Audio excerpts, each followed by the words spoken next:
जळगाव विधान परिषद जागेवरून राजकारण तापले. गुलाबराव पाटील मुंबईकडे रवाना. विधान परिषद निवडणुकीच्या पार्श्वभूमीवर जळगाव जिल्ह्याचे राजकारण चांगलेच तापलेले आहे. जळगाव विधान परिषदेची जागा भाजपच्या वाट्याला गेल्याच्या चर्चांना उधाण आलेलं असतानाच राज्याचे मंत्री गुलाबराव पाटील तातडीनं जळगावहून मुंबईकडे रवाना झाले आहेत. जळगावची विधान परिषद जागा शिवसेनेलाच मिळावी यासाठी ते पुन्हा उपमुख्यमंत्री एकनाथ शिंदे यांची भेट घेणार असल्याची माहिती समोर येते. या घडामोडींमुळे महायुतीतील जागा वाटपाबाबतच्या चर्चांना आणखीन वेग आला असून जळगावच्या राजकीय वर्तुळात उत्सुकता वाढली आहे. बहुत जागेचा फॉर्मॅट सुटलेला नाही. जळगावची जागा अद्यापही सस्पेन्स आहे.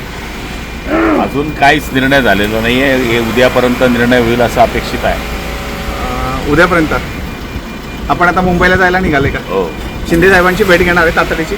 निश्चित भेट घेणार. Bureau report SBN Marathi, Jalgaon.